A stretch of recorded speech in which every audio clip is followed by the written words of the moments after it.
Magandang araw mga kaibigan! Welcome back sa aking vlog.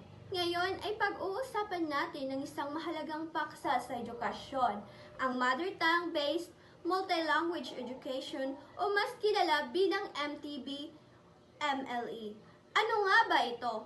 Ano ang pakinabang at hamon nito sa pag-aaral ng mga estudyante? Tara, alamin natin! Ang MTB-MLE ay isang paraan ng pagtuturo kung saan ginagamit muna ang unang wika o mother tongue ng bata sa pag-aaral.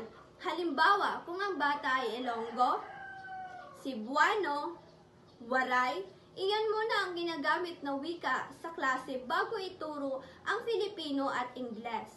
Layunin nitong mas madaling maintindihan ng mga bata ang kanilang aralin at maging mas epektibo ang pagkatuto. Ang advantage ng MTB-MLE, una, mas madaling maintindihan ang aralin. Kapag sariling wika ang ginagamit, mas madaling naiintindihan ng mga bata ang aralin.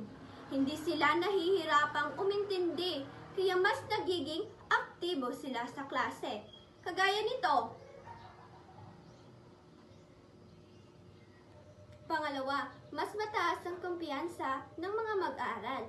Mas nagiging confident ang mga estudyante dahil nakakapagsalita sila gamit ang wikang komportable sila. Mas malaya nilang naipapahayag ang kanilang saloobin at ideya. Kagaya nito. Pangatlo, napapahalagahan ang kultura at wika. Sa pamamagitan ng MTB-MLE, napapanatili at napapahalagahan ang iba't ibang kultura at wika sa Pilipinas. Hindi nawawala ang ating pagkakakilanlan bilang Pilipino.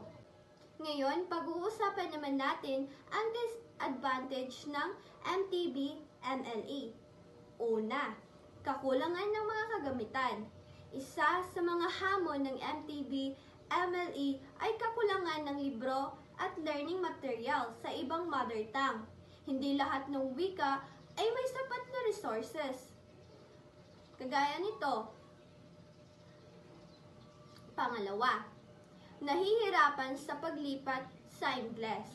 May ilang estudyante rin na nahihirapang mag-adjust kapag English na ang ginagamit sa higher grade levels. Kagaya nito.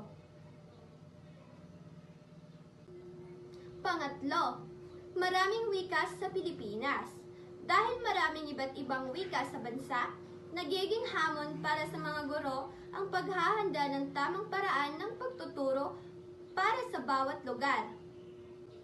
Sa kabuuan ng MTB ay may malaking naitutulong sa pagkatuto ng mga bata, lalo na sa kanilang pag-unawa at kumpiyansa sa sarili.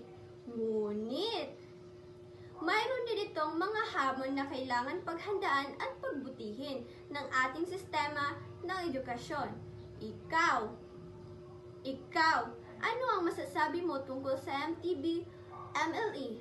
Sang-ayon ka ba rito? Comment mo lang sa baba. Maraming salamat sa panonood. Huwag kalimutan mag-like, mag-share at mag-subscribe para sa mas marami pang educational video.